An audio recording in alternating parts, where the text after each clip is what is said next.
Este segundo tema, que trata básicamente sobre la planeación del marketing corporativo, tiene algunas connotaciones de mucha importancia, como por ejemplo ver cuáles son los elementos que articulan la estrategia, como también ver la importancia que tiene la parte de las oportunidades, amenazas, la parte de fortalezas, debilidades, la parte de objetivos corporativos, como también ver las diferentes estrategias que manejan las empresas en este ámbito, como por ejemplo saber qué es una penetración de mercado, cómo las empresas manejan, por ejemplo, lo que se llama desarrollo de productos. Entonces, en este tema vamos a ver una serie de elementos que son útiles para ir comprendiendo la parte central de lo que es una determinada estrategia. En ese contexto vamos a empezar diciendo lo siguiente. ¿De qué depende el éxito de una determinada empresa o de una determinada organización? Y podemos decir que existen dos grandes vertientes en los cuales se asienta el éxito de una empresa. Y estas son, por un lado, la capacidad que tenga la organización de satisfacer plenamente las necesidades de sus clientes del mercado, y por otro lado, la capacidad que tenga la organización de tener utilidades. En consecuencia, existe una división entre lo que son las tareas de la gerencia intermedia y al mismo tiempo las tareas de la alta gerencia. Los gerentes de nivel medio son los responsables sobre el diseño de los productos que van a colocar al mercado, como también son responsables de la implementación de los distintos programas de los que se realiza en el área del marketing. Mas la alta gerencia establece o es responsable sobre el manejo de direcciones a largo plazo, es decir, cómo maneja la alta gerencia la empresa dentro del largo plazo con sus respectivas acciones. En consecuencia, es posible que nosotros podemos dar un concepto acerca de la planeación del marketing corporativo.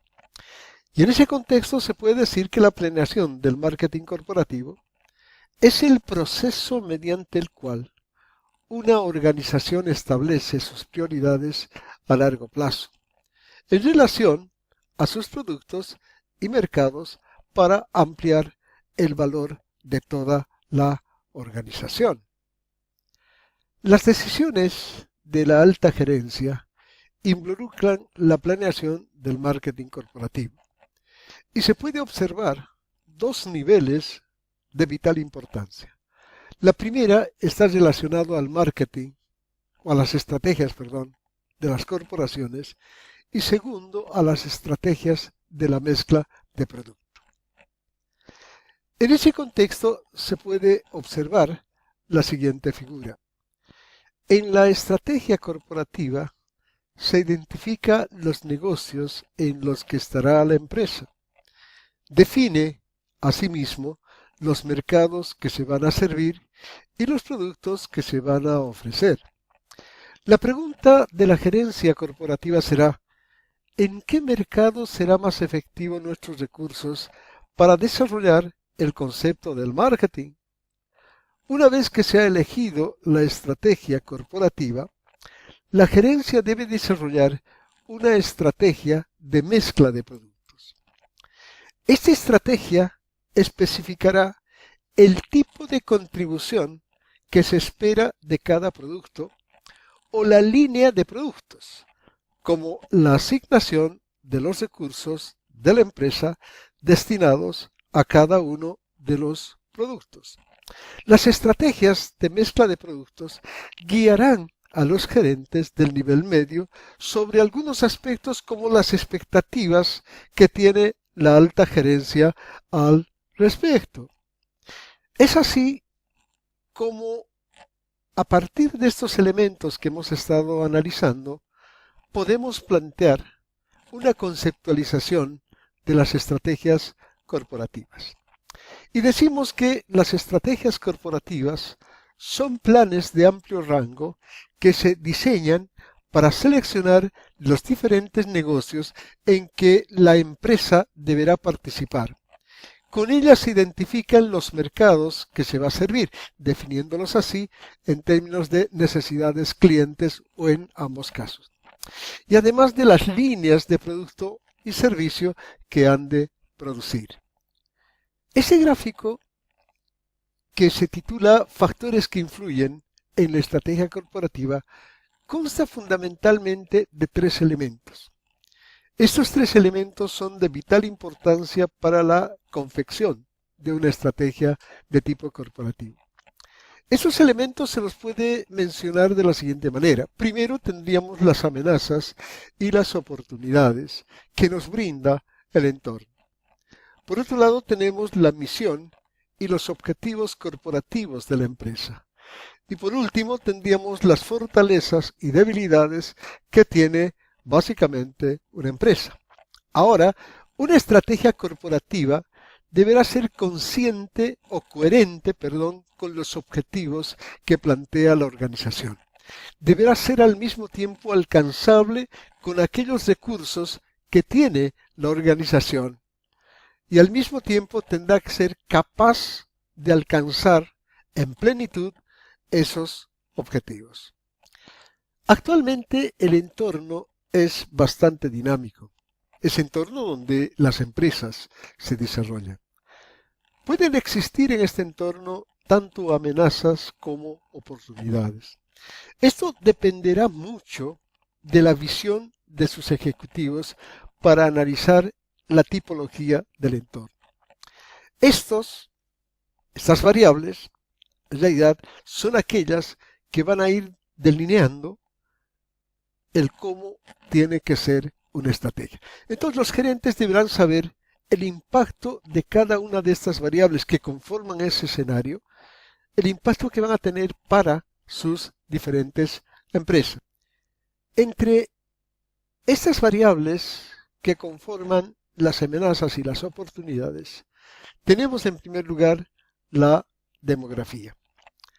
La demografía es una variable que debemos estudiar por cuanto primero tendríamos que analizar cuál es la distribución de acuerdo a las edades que tiene un determinado mercado. Porque las edades o la distribución de un mercado me permitiría en primera instancia tener una leve idea del tipo de segmentación que voy a aplicar en un mercado. Por otro lado, me permite ver cuál es el índice de natalidad. El índice de natalidad contrastada con lo que vendría a ser los índices de mortalidad me estaría dando ese coeficiente de rotación del mercado. Y ese coeficiente de rotación del mercado me estaría diciendo qué porcentaje permanentemente se va incorporando a un mercado y qué porcentaje va saliendo de ese mercado. También es importante analizar el crecimiento de la población, cómo va creciendo la población, pero ojo, ese crecimiento de la población también tendría que contrastarse con lo que es el crecimiento del Producto Interno Bruto de un determinado país.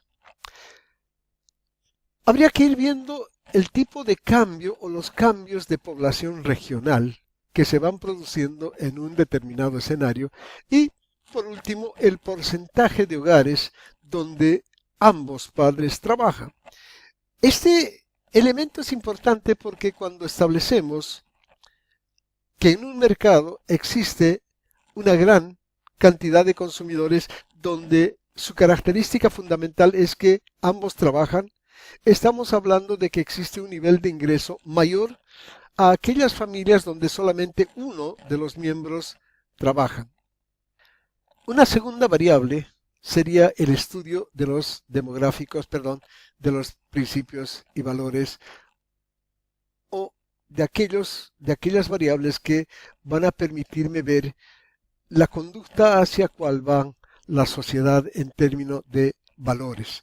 Ustedes saben que los valores son premisas del mercado que van a caracterizar a una determinada sociedad.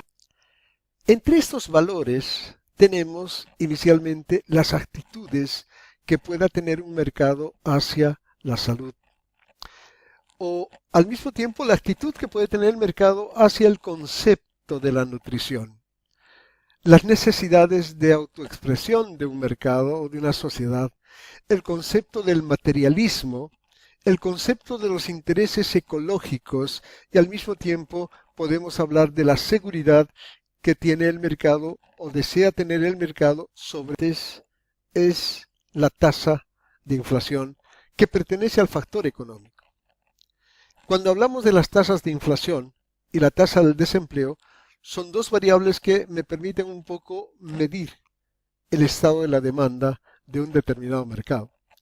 También el crecimiento económico, la escasez de materia prima en algunos casos, los costos de energía, que es un elemento que en algunos países se mide como un elemento de desarrollo de una economía, y las tasas de interés, sin duda alguna, que son muy importantes. Por otro lado, cuando hablamos de las tasas de interés, tenemos que hacer énfasis de que cuando las tasas de interés son bastante bajas, estamos asumiendo que podrían existir en el mercado, en la economía, bastante inversión. Y obviamente estas inversiones podrían ser canalizadas a aquellos sectores donde necesariamente existe una expectativa o hay expectativas sobre el crecimiento. Entonces, en ese caso, con con inversiones altas, con bajas tasas de interés, sin duda alguna es un mercado bastante propicio para los fines empresariales. Por otro lado, se puede observar también que algunas empresas, en el transcurso del tiempo, empiezan un poco a entrar a cuellos de botella de mercado, es decir, hay una ligera saturación del mercado. Ante esta ligera saturación del mercado, necesariamente las empresas suelen salir un poco hacia los mercados externos. Y aquí habría que ver el tipo de incentivo que tiene sobre la parte de los mercados o sobre las exportaciones, básicamente. También habría que ver en algunos casos los costos de importación. Estos costos de importación gravitan en la medida en que las empresas adquieren insumos para su producción de mercados externos. Y por último, también se tendría que analizar lo que es la parte de los impuestos sobre el consumo. La tecnología es otra variable que también está dentro de las amenazas y las oportunidades. Pero la tecnología tendría que ser analizado desde dos puntos de vista. Primero, los cambios tecnológicos que afectan a la producción y segundo, los cambios tecnológicos que afectan al producto. Cuando hablamos de los cambios tecnológicos que afectan a la producción, estamos hablando de que la tecnología es insertada en los procesos productivos. En cambio, cuando yo hablo de la tecnología que afecta a los productos, estoy hablando de aquella tecnología insertada a los productos de consumo, que son dos términos totalmente distintos. La primera, por ejemplo, cuando hablamos sobre la producción, podríamos hablar de mejorar los rendimientos de una determinada empresa. Pero cuando hablo yo de los cambios en la tecnología y de los cambios tecnológicos en los productos, estaríamos viendo la forma de cómo cambian los hábitos de consumo de las personas y al mismo tiempo las preferencias sobre el consumo. Un quinto elemento que analizamos en el contexto de las amenazas y las oportunidades vendrían a ser las acciones legales y regulatorias. Estas acciones legales y regulatorias son aquellas que tienen que ver sobre la normativa existente en un determinado escenario donde las empresas se desarrollan. Entre estas podemos citar algunas de relevancia, por ejemplo, las normativas en el campo de la publicidad, los requerimientos sobre las marcas, las normativas que pueden existir sobre ingredientes que debe tener un determinado producto, como también los incentivos que podrían haber sobre las exportaciones y las penalidades de las importaciones. En algunos casos, por políticas de gobierno, se penaliza la importación y se penaliza básicamente fijando aranceles bastante elevados, cosa que desincentive el concepto de importar. La competencia es otra de las variables que vale la pena, analizar. Lo primero que vemos en la competencia, o lo que primero tendríamos que estudiar de la competencia, son sus características de esa competencia.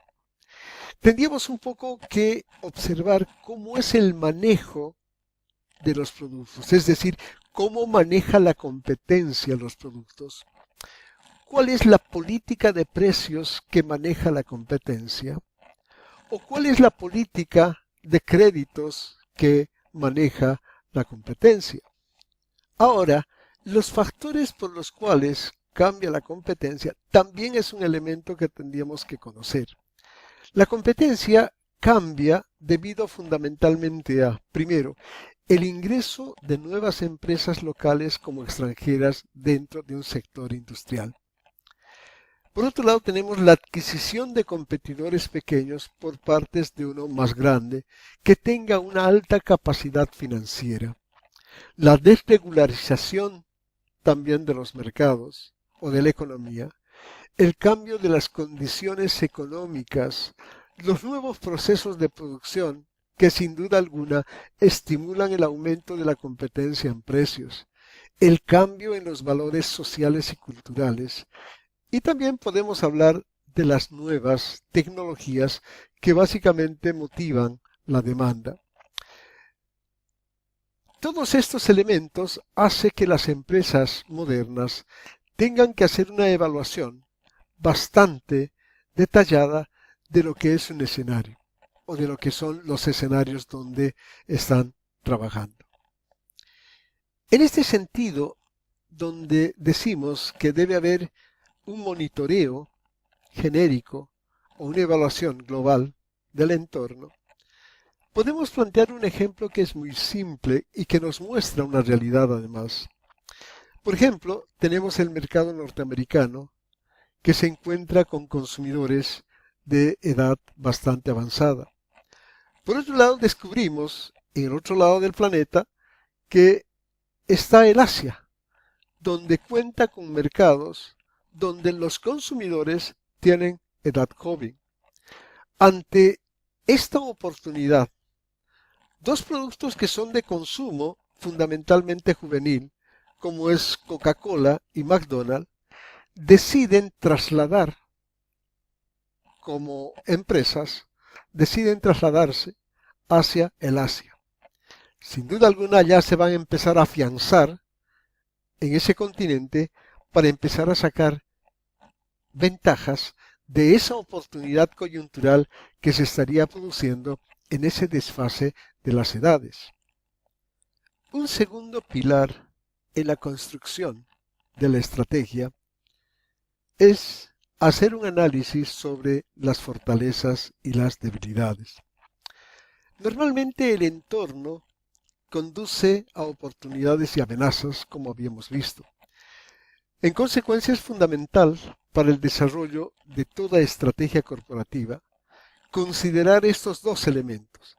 Las estrategias son distintas porque las empresas también son distintas. Una segunda consideración es revisar lo que serían las fortalezas y lo que son las debilidades. Podemos decir que las fortalezas y las debilidades de una empresa son analizadas mediante la identificación de sus recursos y competencias. Los gerentes, en consecuencia, deben buscar aquellas oportunidades de mercado que les permitan sacar provecho de esas fortalezas.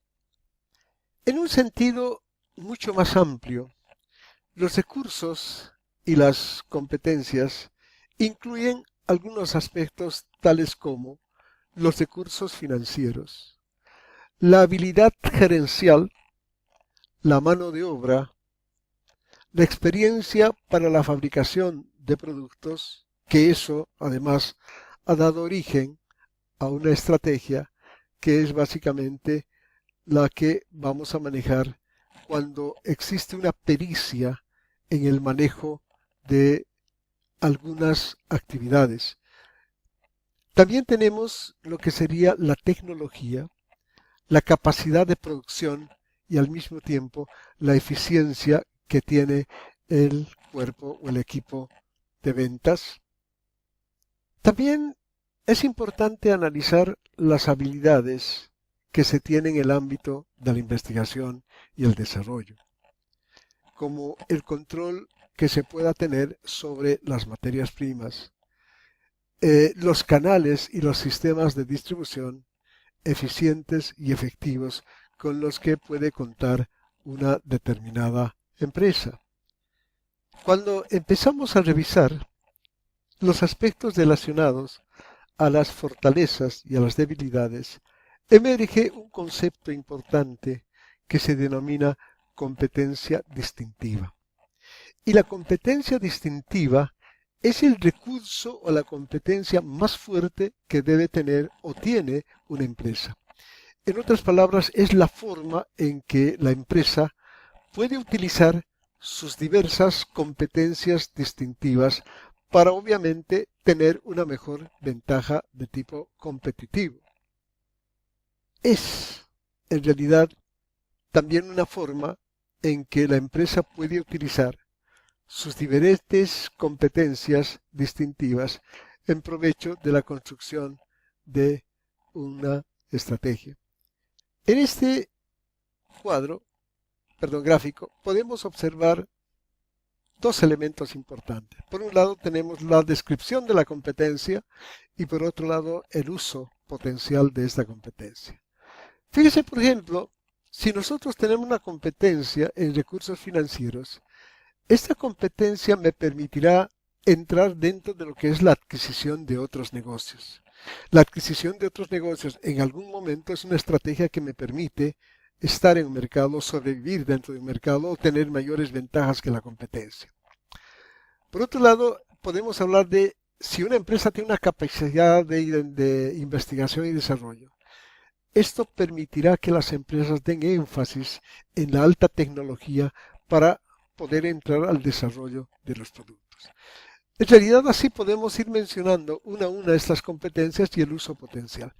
Pero algo que tenemos que tener muy presente es que en una empresa las opciones estratégicas son básicamente limitadas, porque la cantidad de recursos y competencias también son limitados.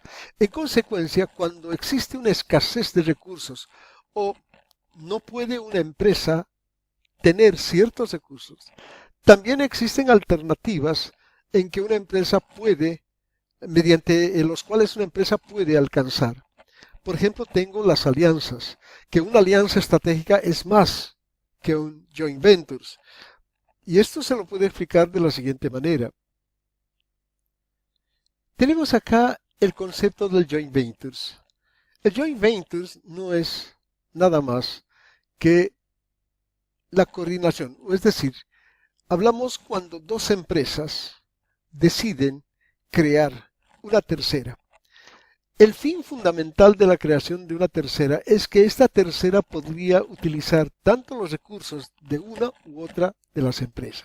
Esa es la característica del joint venture. Dos empresas van a crear una tercera. Pero el concepto de alianza es distinto. Hablamos de que en las alianzas dos empresas se colaboran mediante el intercambio de algunos recursos. Las alianzas implican intercambio de uno o más recursos entre una y otra empresa. Es el caso que estamos mencionando acá. Por ejemplo, yo tengo Microsoft que hizo una alianza con Yahoo. Ambos utilizan los recursos que carece el uno del otro. En las alianzas, las empresas pueden compartir, habíamos dicho, algunos recursos. Y estos pueden ser, por ejemplo, el acceso a las redes de venta, donde comparten ambos, el acceso a la distribución, el uso de tecnologías en productos nuevos, o la tecnología y la capacidad que se pueda tener en la producción. El tercer elemento que habíamos visto como imprescindible para la elaboración de una estrategia es la misión y los objetivos corporativos. Las decisiones estratégicas se guían básicamente por la misión y por los objetivos corporativos. Una misión describe el propósito que persigue una empresa o una organización. La misión brinda criterios para hacer evaluaciones efectivas de la organización en el largo plazo. Hay algunos objetivos que son muy comunes y entre los cuales podemos mencionar los siguientes. Entre estos objetivos más corrientes tenemos fundamentalmente el primero, que serían objetivos sobre rentabilidad. Y dentro de estos objetivos de rentabilidad tenemos, por ejemplo, la utilidad neta como porcentaje de las ventas, obtener utilidades netas como porcentaje del total de inversión o obtener utilidades netas por acciones de acuerdo a un plan común. O tenemos también objetivos de volumen, como por ejemplo participación de mercado, objetivos sobre porcentaje de crecimiento en las ventas, objetivos sobre posicionamiento de ventas dentro del mercado, objetivos como la utilización de la capacidad productiva. Pero también existen objetivos de estabilidad. Estos objetivos de estabilidad podrían ser varianza en los volúmenes anual de venta, la varianza en el volumen de ventas estacional o la varianza en la rentabilidad. Ahora, dentro de esto también existen otros objetivos que son objetivos no financieros. Por ejemplo, podemos hablar del mantenimiento del control familiar, el objetivo del mejoramiento de la imagen corporativa, como el mejoramiento de la ampliación de la tecnología o de la calidad de vida. La misión y los objetivos cambian en función a los cambios del entorno. Por ejemplo, los cambios tecnológicos pueden dar oportunidad para ampliar la definición de lo que es un determinado negocio. Así podemos, por ejemplo, plantear el siguiente ejemplo. Cotas es una cooperativa donde inicia fundamentalmente sus actividades con la telefonía básica. En la medida que la sociedad evoluciona, en la medida que los mercados van cambiando como consecuencia de inserciones tecnológicas, luego Cotas pasa a prestar servicios básicos, pero además el servicio de televisión por cable. Posteriormente entra a ofrecer servicios sobre transmisión de datos. Posteriormente Internet, y así paulatinamente se va diversificando en sus servicios. Entonces, básicamente, los objetivos y la misión tienen mucho que ver con lo que estaría pasando dentro de lo que es el entorno. En muchos casos, las empresas tratan de alcanzar más de un objetivo. Pero el tratar de alcanzar más de un objetivo puede traer algunas repercusiones de tipo negativo. Por ejemplo, una empresa pequeña, su objetivo básico será crecimiento en las ventas. Por lo tanto, deberá aumentar el capital de trabajo y ampliar las instalaciones de producción. Pero al mismo tiempo, para incrementar la capacidad de producción, tendrá que incrementar las inversiones que necesitan nuevos inversionistas. Esto nos está demostrando que, por ejemplo, el querer alcanzar más de un objetivo me puede traer conflicto en otros niveles de la organización. Por tanto, el proceso estratégico, que sería los pasos que seguimos para alcanzar una estrategia, se basa fundamentalmente en, primero, examinar las amenazas y las oportunidades del entorno. El segundo elemento importante es la selección de objetivos de tipo corporativo.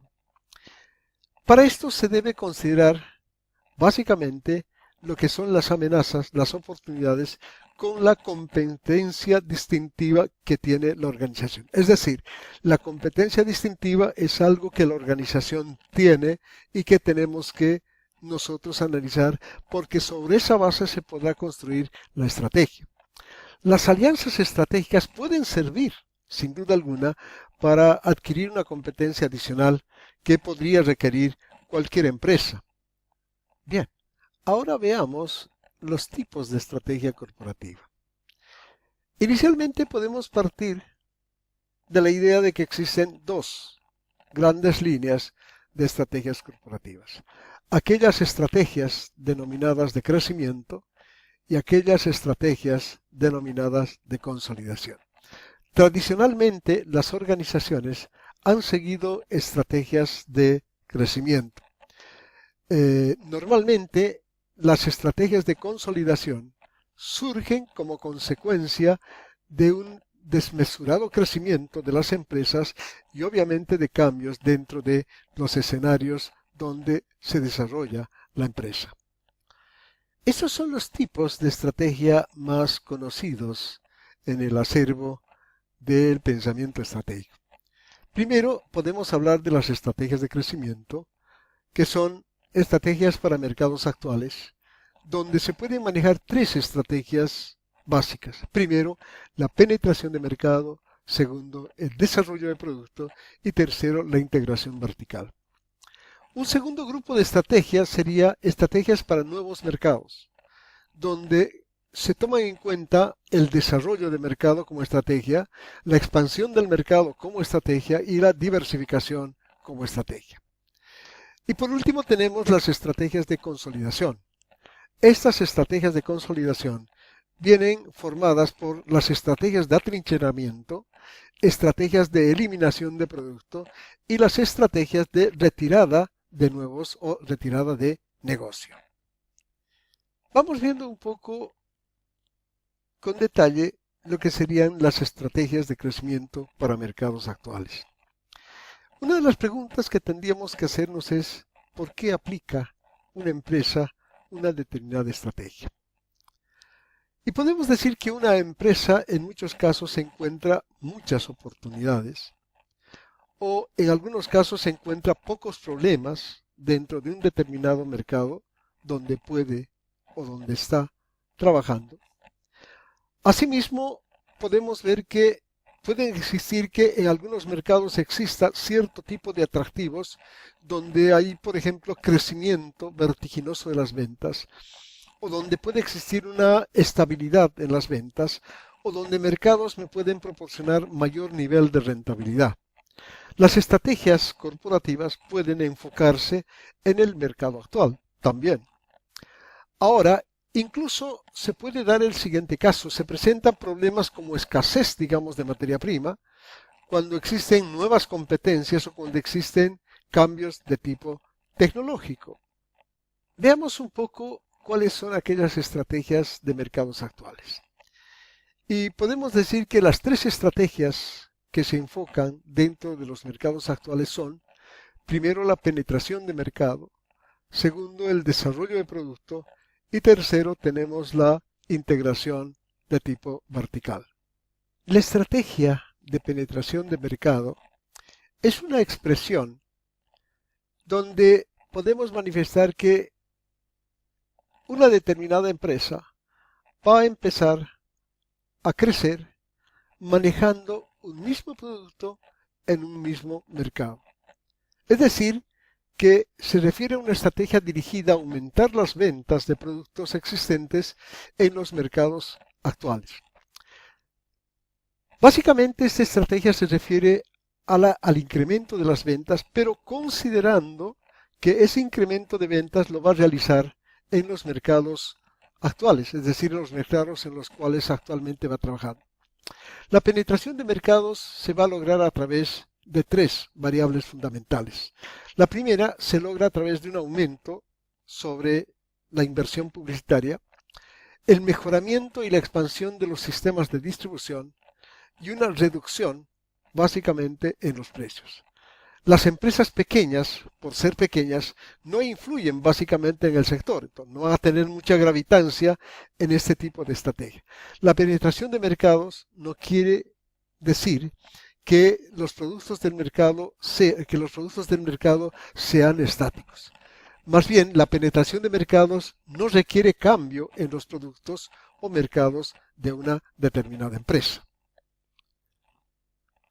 Otro grupo de estrategia son aquellas que se refieren al desarrollo de productos. Las estrategias de desarrollo de productos implican la creación de nuevos productos para los mercados existentes con el fin de satisfacer las cambiantes necesidades y deseos del cliente. Esto significa compensar nuevas ofertas competitivas, tomar ventajas de una nueva tecnología, satisfacer las necesidades de algunos segmentos específicos de mercado, tener o considerar la estrategia que debe implicar el reemplazo, debe implicar reformular productos existentes y debe implicar expandir líneas de producto. Es apropiado esta estrategia cuando existen cambios en los gustos y necesidades del consumidor, o cuando los cambios competitivos y tecnológicos motivan a las empresas a modificar sus líneas, básicamente de productos. El otro grupo de estrategias se denomina estrategias verticales. En este contexto, las estrategias de tipo vertical se aplica cuando se requieren servicios más eficientes en los mercados existentes. La integración vertical se logra cuando una empresa se convierte en su propio proveedor, que se llama integración hacia atrás, o en un intermediario, que sería la integración hacia adelante. Estas estrategias normalmente se usan cuando los mercados tienen un potencial alto de crecimiento. La integración requiere de grandes recursos. Hay una empresa que es modelo en este caso, que sería la empresa Ferrari-Ghezzi, empresa que actualmente produce varios productos. Inicialmente empieza con la producción de lo que es la molienda del trigo, producto final harina. Luego incursiona en lo que es el fideo. Luego incursiona en lo que es las galletas, en lo que es el plástico, en lo que son clavos, en lo que son alambres, y así paulatinamente hasta tener una estación propia de servicios. En la práctica, la integración vertical no es tan simple como aparentaría ser. Las habilidades gerenciales son distintas en los campos de este tipo de estrategia. No es lo mismo administrar la venta de ropa minorista que la producción de ropa. La integración hacia atrás puede servir como una acción defensiva si una empresa no puede conseguir sus propios suministros de manera eficiente.